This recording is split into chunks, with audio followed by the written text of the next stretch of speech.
Ya, serahkan pada hambanya, bawa firman Tuhan, Pak Edward. Siap, Pak. Kita bersatu doa. Besar, Bapak berada dalam kerajaan surga. Terima kasih Tuhan untuk waktu yang sempit ini kami pergunakan untuk memuji dan mendengar suara-Mu Tuhan. Bapak pakai bibir hamba-Mu, bicara Tuhan, kami siap mendengar. Bapak, dalam nama Tuhan Yesus, yaitu Tuhan dan Juru Selamat kami yang hidup, kami berdoa dan mengucap syukur. Haleluya. Amin. Shalom, Bapak Ibu Saudara yang dikasihi Tuhan. Shalom. Kita akan belajar dari kebenaran firman Tuhan tentang 8 ucapan bahagia.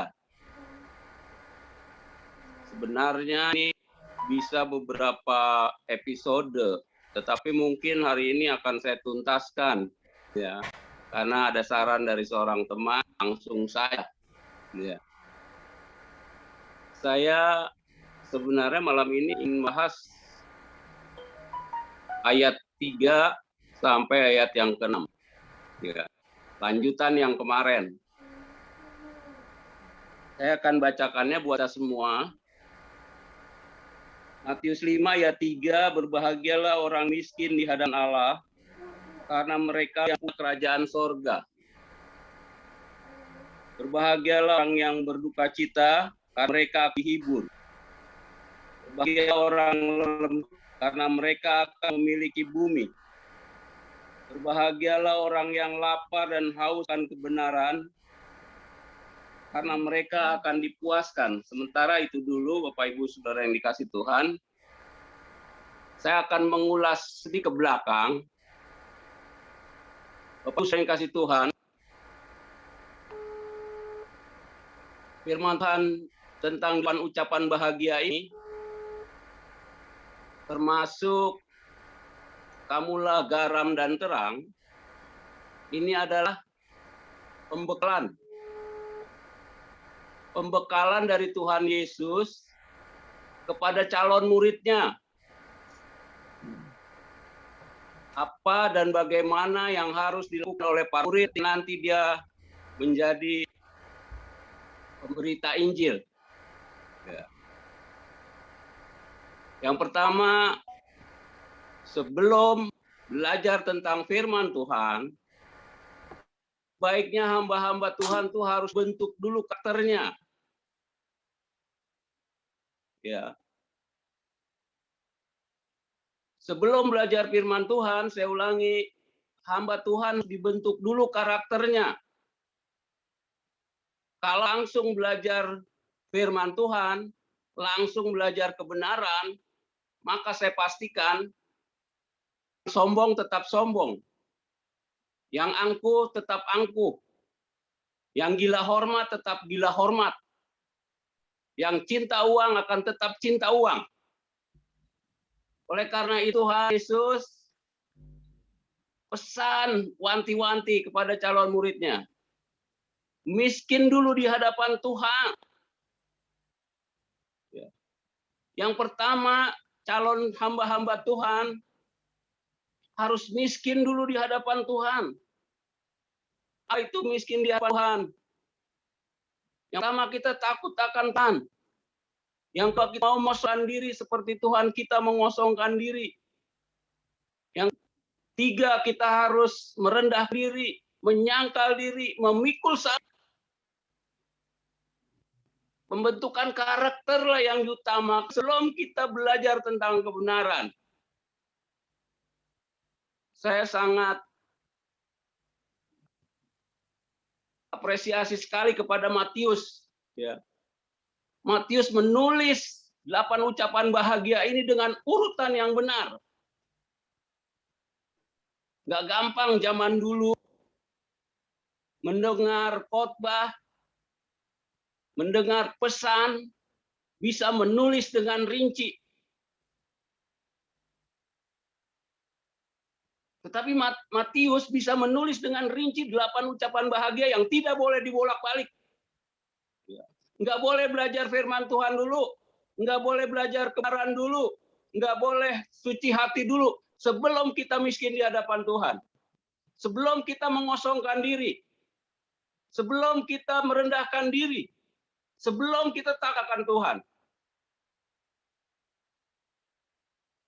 Tidak boleh balik-balik di 8 ucapan bahagia. Urutannya udah benar seperti itu. Ya. Yang kedua, kita setelah lulus miskin di hadapan Tuhan, kita dihadap lagi dengan berduka cita. Miskin di hadapan Tuhan artinya Presiden Jenderal dia harus menanggalkan jabatannya. Konglomerat juga harus tinggalkan kekayaannya. Jangan atur-atur pendeta. Raja harus lepaskan jabatan.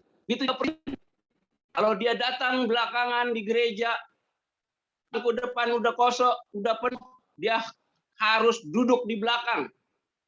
Walaupun dia raja, presiden, konglomerat, kalau bangku gereja udah penuh di depan, dia datang belakangan, dia harus duduk di belakang. Yang kedua, berduka cita.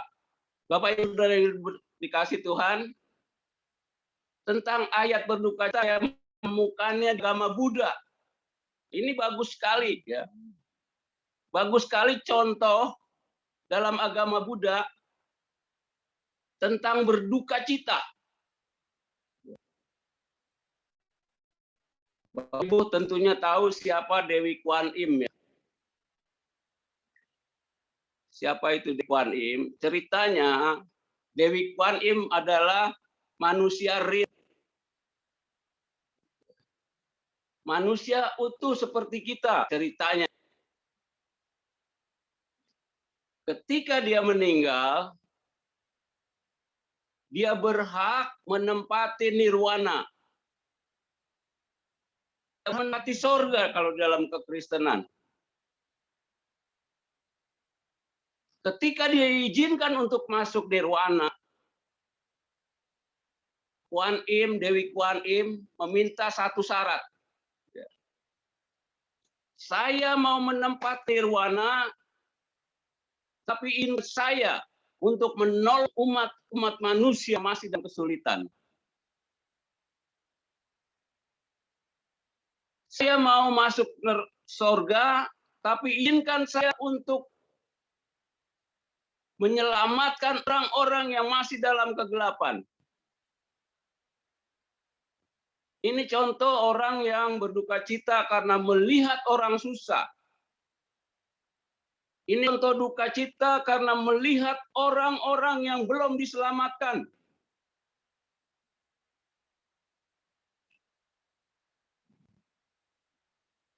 Bapak Ibu Saudara yang dikasih Tuhan,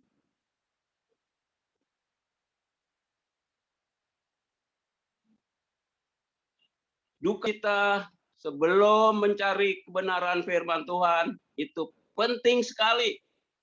Tahu Bapak Ibu Saudara yang dikasih Tuhan, rata-rata para nabi, rata-rata para rasul punya karunia yang sama. Kalau saat ini saya tanya kepada kita semua, karunia apakah yang kita mau ketika Tuhan menawarkan kita sebuah karunia? Ulangi sekali lagi, karunia apakah yang kita pilih dari sekian banyak karunia kalau kita ditawarkan oleh Tuhan? Mungkin dari kita menginginkan karunia untuk menyembuhkan. Mungkin dari kita berkata, aku mau karunia bernubuat. Aku mau karunia berbahasa lidah. Karunia yang keren-keren. karunia atau tetapi tahukah Bapak Ibu Saudara yang dikasih Tuhan, rata-rata para nabi, rata-rata para rasul mempunyai karunia yang sama, tetapi bukan karunia yang hebat-hebat, karunia dingin. Karunia yang sama yang diterima para nabi dan rasul ada karunia untuk menderita. Maukah kita bertuhan karunia untuk menderita? Saya mikir-mikir dulu. Kalau Tuhan berkata, yuk saya akan berikan kau buah karunia, yaitu karunia untuk menderita. Mikir-mikir dulu. Mungkin 7 kali mikir. Ya. Tetapi murid-murid, kalau kita perhatikan kehidupannya, sama berita. Mereka ada yang mati salib, mereka ada yang mati pancung, mereka ada yang mati di keret, yang mati dilempar dari hubungan Allah. Bahkan katanya Yohanes mati rebus, ya. Tapi karena Tuhan belum menginginkan Yohanes tidak mati, dia mati sama mereka yang lain mati menderita. Ya. Tapi sebenarnya contoh yang terbaik adalah tetap karunia untuk menderita itu yang dialami oleh Yesus sendiri. Ya. Karunia yang menderita yang terbaik itu contohnya adalah Tuhan Yesus sendiri. Ini ada sebuah cerita di Israel. Ya. Cerita ini katanya ada di Israel, ada ceritanya seperti ini. Ya.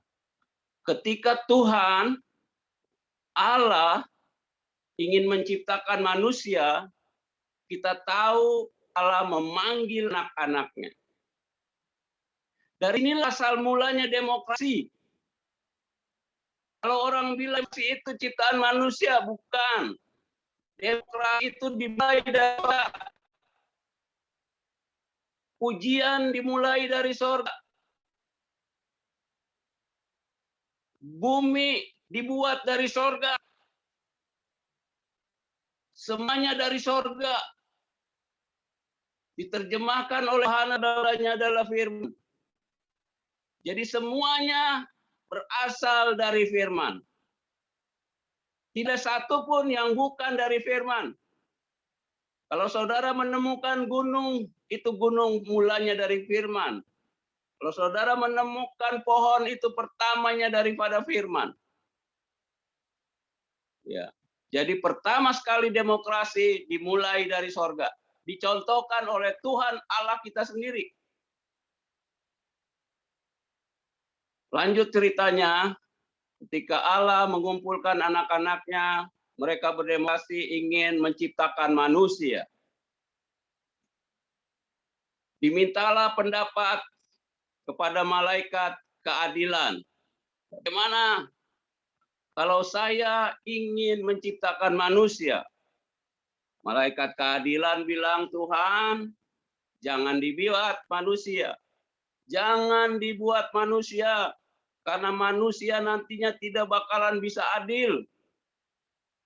Bahkan bukan hanya tidak bisa adil kepada orang lain, dia tidak adil pada dirinya dia sendiri. Saudara, kalau kita perhatikan, terhadap diri kita pun kita tidak adil. Ya, kita sembarangan makan yang merusak tubuh kita, artinya kita tidak adil, tidak bijaksana terhadap diri kita. Kita tidak menjalankan gaya hidup yang benar, itu artinya kita tak adil terhadap tubuh kita. Ya. Yang harus kita sehat, kita bisa panjang umur, tetapi karena tidak ada keadilan di dalam hal makanan, Banyak orang mati muda, banyak orang sakit-sakitan masih muda. Malaikat keadilan tidak mengizinkan manusia dicipta. Maka Tuhan beralih kepada malaikat kebenaran. Bagaimana menurutmu malaikat kebenaran? Aku ingin menciptakan manusia. Apa pendapatmu? Malaikat kebenaran berkata, Tuhan, jangan diciptakan manusia. Karena manusia bukan saja tidak benar. Bukan saja dia hanya melawan musuhnya, tapi juga akan melawan orang tuanya. Dia akan melawan ayah ibunya. Dia akan melawan saudara-saudaranya. Bahkan terakhir dia akan melawan Tuhan sendiri. Jangan ciptakan manusia. Ya. Karena manusia pasti rusak dan tidak bisa benar. Dan malaikat-malaikat yang lain pun ditanya, jawabnya sama. Ya, jangan ciptakan manusia. Karena manusia akan merusak ciptaan yang lain. Manusia akan merusak ciptaan Tuhan yang lainnya. Jangan ciptakan manusia. Terakhir, ada yang berkata, sebelum dia ditanya, dia berkata, ciptakan manusia. Bapak, ciptakan manusia. Kalau manusia tidak benar, kalau manusia nantinya tidak adil, kalau manusia nantinya merusak semua ciptaan Tuhan, saya akan turun ke dunia. Saya akan menjadi manusia. Saya akan mengosongkan diri. Saya akan merendahkan diri. Saya akan pikul salib. Saya akan selamatkan manusia. Tentunya saudara tahu siapa ini yang berkata seperti itu. Yaitu dan junjungan kita, nabi kita, imam kita, raja kita, Tuhan kita yang mau merendahkan diri. Inilah contoh konkret. Ya. Contoh konkret dari Tuhan kita. Inilah hal yang harus kita teladani dari Tuhan kita. Maukah raja menjadi pengemis? Maukah raja merendahkan diri? Maukah jenderal merendahkan diri? Maukah konglomerat merendahkan diri? Maukah profesor mau merendahkan diri? Maukah profesor dengarkan firman Tuhan yang keluar dari mulut anak-anak sekolah Alkitab? Maukah profesor teologi mau mendengarkan firman Tuhan yang keluar dari mulut hamba-hamba Tuhan yang tidak berpendidikan tinggi? Maukah diundang ke gereja yang hajinya 5 atau 10 orang? Siapa profesor teologi diundang oleh gereja yang jemaatnya cuma punya 5 sampai 10 jiwa? Ini sulit. Tetapi kalau mereka sudah merendahkan diri, kalau mereka sudah berdoa, karena satu jiwa datang sangat berharga. Satu jiwa di mata Tuhan sangat berharga. Inilah pembentukan karakter yang Tuhan mau. Sebagai kita hambatan harus miliki ini karakter seperti ini. Ya. Kalau saudara belum punya karakter seperti ini, saudara jangan mimpi dulu. Ya. Jadi hamba Tuhan besar. Jangan mimpi jadi hamba Tuhan yang pakai Tuhan. Karena saudara tetap tidak berkarakter baik. Ya. Berikutnya,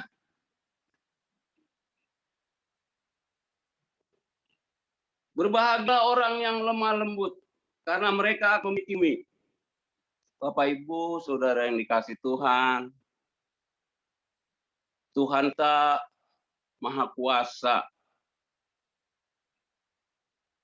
Tuhan kita Maha Besar. Tuhan kita bisa buat apa saja. Bahkan dikatakan Allah yang perkasa. Tapi kita lihat Yesus sebagai Allah yang kasar. Orang-orang Yahudi mengharapkan Allah yang perkasa. Hamba-hamba Tuhan inginkan Tuhan yang maha perkasa. Tetapi ketika Yesus datang dengan kelemah lembutan, mereka menolak. Bukan ini yang saya mau. Yohanes yang dipenuhi Roh Kudus dari rahim ibunya pernah kecewa dengan Yesus. Ya. Saya ulangi sekali lagi. Yohanes yang dipenuhi Roh Kudus dari rahim ibunya pernah kecewa dengan Yesus karena Yesus lemah lembut, tidak menunjukkan keperkasaannya.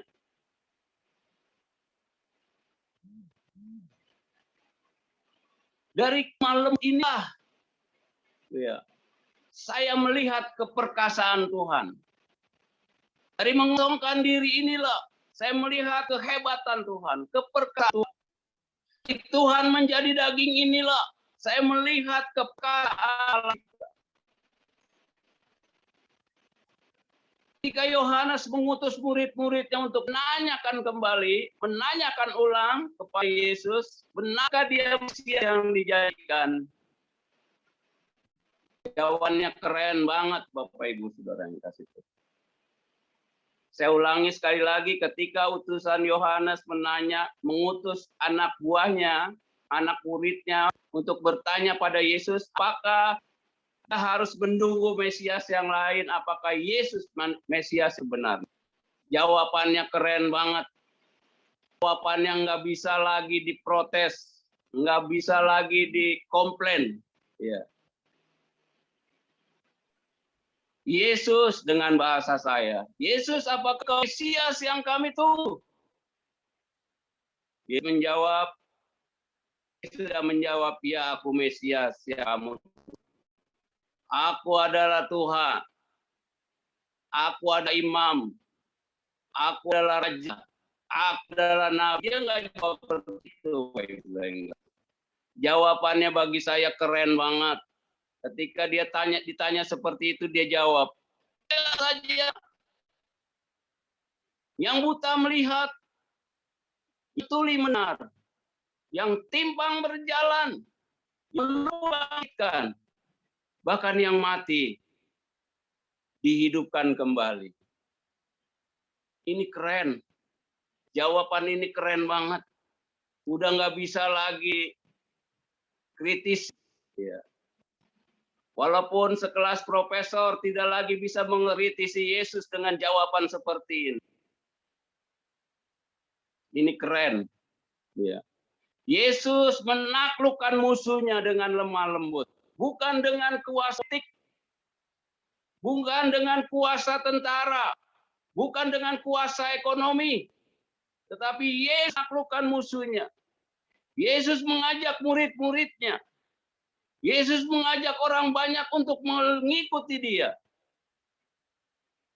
Dengan satu lemah lembut. Bapak Ibu Saudara yang kasih Tuhan, lemah lembut mempunyai power yang luar biasa. Orang yang keras, orang yang suka marah, punya karakter buruk, bisa diatasi dengan orang malam. Ya. Saudara juga pasti sudah tahu, ketika tokoh India mengalahkan penjajah yang hampir 30 tahun menguasai India, tidak dikalahkan dengan burunya, tidak dikalahkan dengan senjata, tidak dikalahkan dengan tentara. Tapi penjajah yang sudah 28 tahun bercokol dikalahkan oleh yang namanya ahimsa. Apa itu ahimsa? Kita sudah tahu semua, tapi saya akan jelaskan sedikit. Ya. Ahimsa adalah perbuatan tanpa kekerasan. Inspirasinya dari 8 ucapan bahagia. Ya. Lemah lembut bisa mengalahkan penjajah yang sudah 28 tahun bercokol. Punya senjata, punya kekuatan militer. Ya. Semuanya punya. Tetapi dengan ahimsa, mereka bisa dikalahkan. Saudara juga pasti tahu, ya, cerita monyet yang dihalau oleh angin yang sepoi-sepoi. Angin topan tidak bisa jatuhkan monyet yang sedang pohon. Angin topan tidak bisa jatuhkan monyet. Monyet hanya bisa jatuh dan angin sepoi-sepoi. Saudara tahu sweet? Sweet, kalau bahasa Indonesia ada namanya sweet. Ya.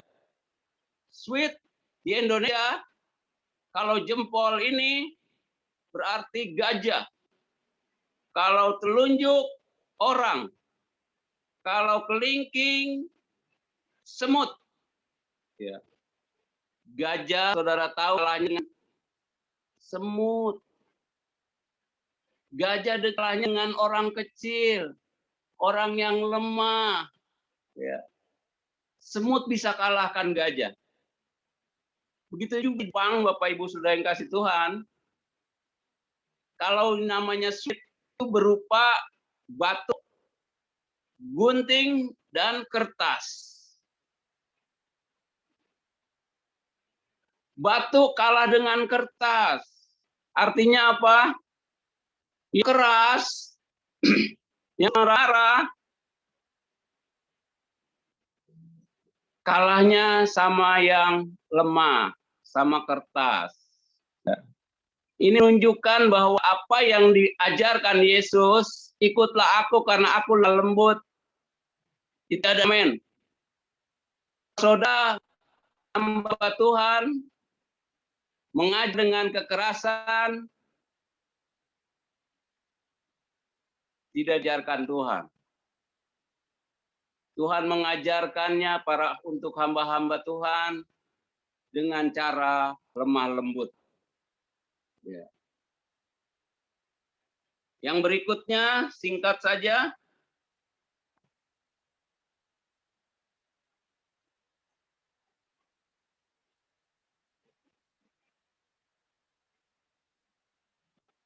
Saya ulang sedikit. Berbahagialah mereka yang lemah lembut karena mereka akan memiliki bumi. Ya. Mereka akan memiliki bumi. Orang yang lemah lembut memiliki bumi. Saudara tahu juara itu Olimpiade pelari cepat tahun 90, juaranya siapa? Saudara tahu juara Olimpiade tahun 2000 pelari maraton siapa? Juaranya? Kalau saya sebutkan satu persatu juara, saudara pasti nggak bakalan banyak tahu. Ini artinya mereka tidak mewarisi bumi, walaupun mereka hebat. Kalau mereka juara dunia, tapi namanya tidak memiliki, mewarisi milik bumi. Tetapi Tuhan Yesus yang ajar dengan lemah lembut. Siapa yang tidak kenal? Ada banyak sekali candi. Ada banyak sekali tugu peringatan akan Tuhan. Ya. Saudara, di mana ada tugu peringatan Tuhan? Di gereja banyak. Di orang-orang Kristen banyak. Bahkan di orang Kristen ada tugu memperingat Tuhan. Di kalung-kalung ada salipan. Itu adalah tugu peringatan. Ya. Tentang Tuhan Yesus yang mengajar kita dengan lemah lembut.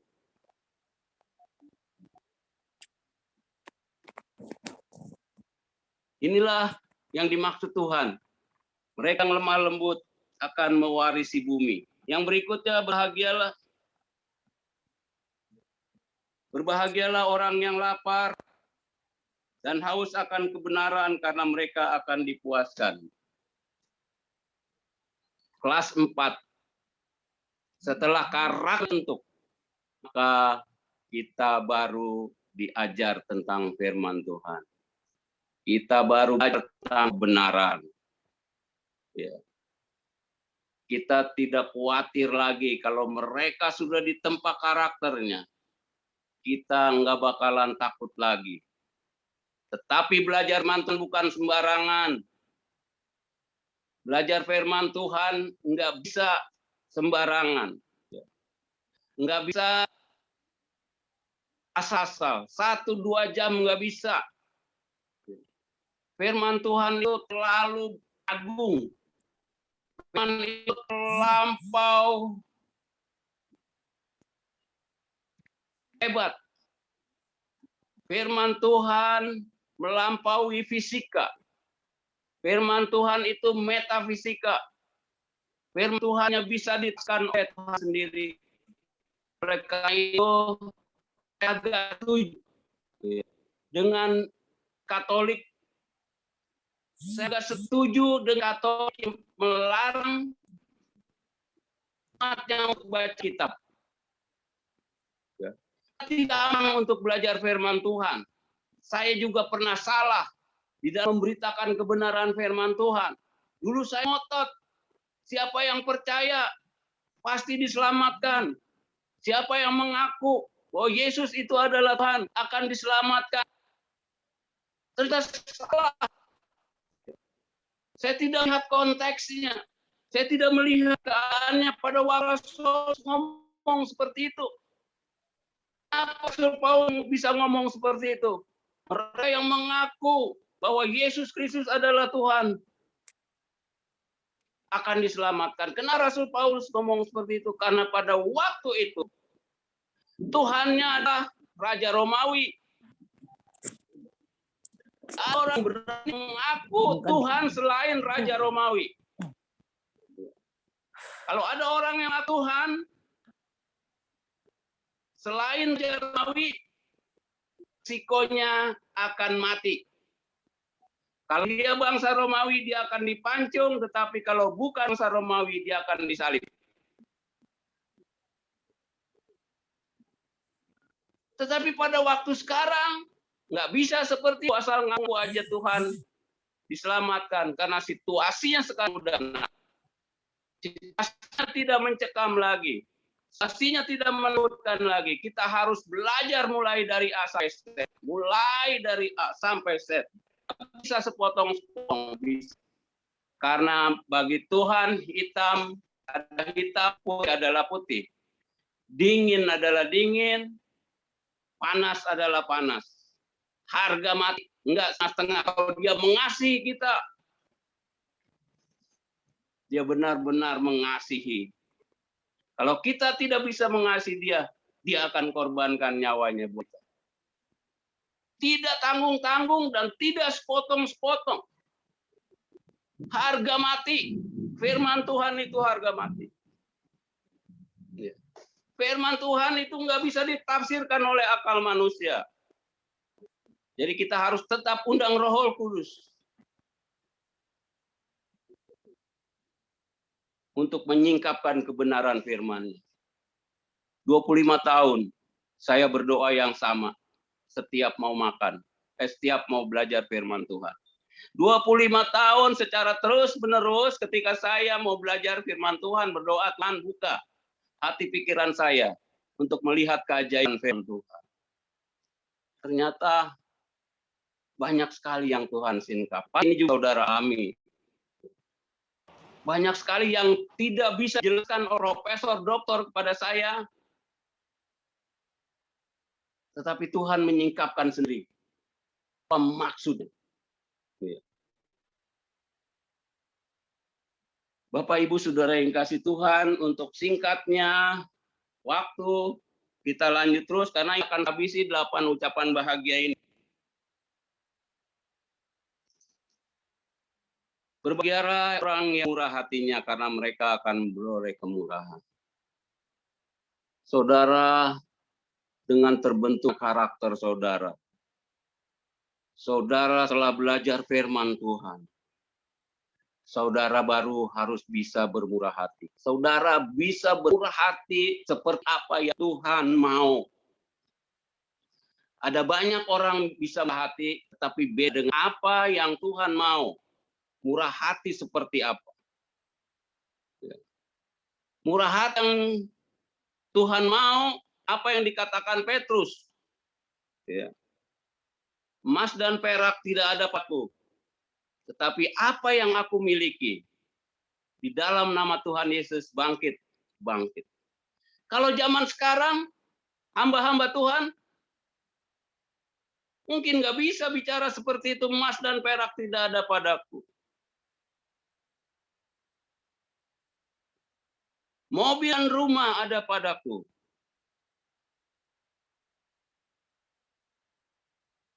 Murah hati. Saudara, kita tidak bisa lihat orang menderita. Kita tidak bisa lihat orang susah. Kita akan mengasihi mereka. Ya. Murah hati setelah berkarakter. Murah hati setelah belajar firman Tuhan. Baru kita bisa mengasihi. Lanjut. Bahagialah orang yang suci hatinya karena mereka akan melihat Allah. Saya mempelajari baca firman Tuhan ini, saya pelajari tokoh-tokoh Alkitab. Ya. Saya mempelajari Abraham. Apakah dia suci hatinya? Ternyata Abraham 3 kali pernah bohong. Saya mempelajari Musa. Apakah Musa suci hatinya? Ternyata sebelum perintah Tuhan. Yang salah satunya Musa yang membunuh. Ternyata Musa sudah membunuh. Saya mempelajari Yunus menolak perintah Tuhan.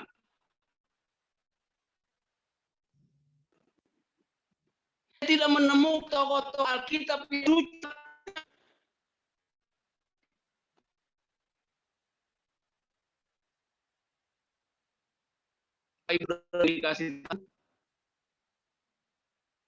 Kalau Bapak Ibu bisa suci hati, Bapak Tuhan. Tapi Bapak Ibu kasih Tuhan,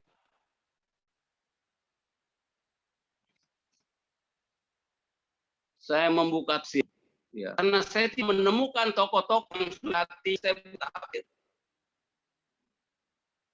Para penafsir mengatakan ini adalah ayat eskatologi. Nanti anak-anak Tuhan akan melihat Tuhan. Karena kita semua menjadi warga negara kerajaan sorga. Kita akan melihat Tuhan. Berikut. Bahagia orang yang membawa damai karena mereka akan disebut Allah. Di sini luar biasa. Walaupun mungkin kita tidak bisa suci hati kita, tetapi setidaknya kita sudah mempunyai hati yang murni. Kita mempunyai hati yang mengasihi. Kita punya hati yang bermurah hati. Ya.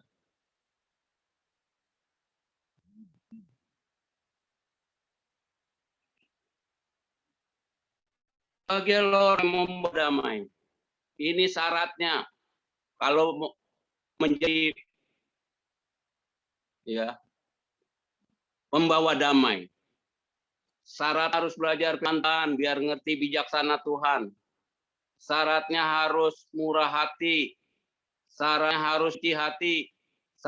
Syaratnya harus miskin di hadapan Allah, lemah lembut, dan berduka cita. Harus saudara bisa mendamaikan. Dan saudara bisa jadi anak-anak Allah. Gampang jadi orang Kristen, Bapak Ibu Saudara. Menjadi anak asal percaya saudara dibaptis jadi Allah. Gampang. Saudara harus banyak sekali ya makan makanan rohani. Banyak sekali yang harus saudara pelajari dari bahwa saudara bisa membawa damai, mendamaikan orang. Setelah saudara mendamai, berbahagialah orang yang dianiaya oleh kebenaran. Bapak Ibu Saudara yang dikasih Tuhan,